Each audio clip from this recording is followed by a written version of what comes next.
రాజశివ viewers, నా పేరు జీవన్, దళం డైరెక్టర్.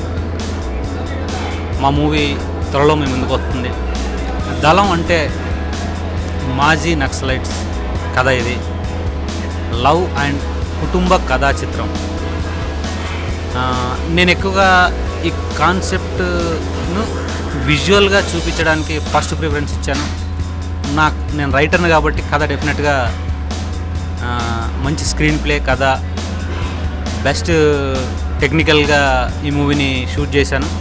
పోస్ట్ ప్రొడక్షన్ కార్యక్రమాలను అయిపోయాయి. ఇప్పుడు సెన్సార్ బోర్డు దగ్గర నా కాపీ ఉంది. సెన్సార్ అవ్వగానే త్వరలోనే ఈ మంత్లో మీ ముందుకు వస్తున్నాం తెలియజేసుకుంటాం. తప్పకుండా మీ అందరూ మా దళాలను చూసి మీకు అందరికి నచ్చుతుందని తెలియజేస్తాం. Thank you. రాజశ్రీ తెలుగు నుండి ఈ రిపోర్ట్ అందిస్తున్నది కెమెరా పర్సన్ రాధాకృష్ణతో ధీరజ్. మరిన్ని అప్డేట్స్ కోసం సబ్స్క్రైబ్ చేసుకోండి మీ రాజశ్రీ తెలుగు.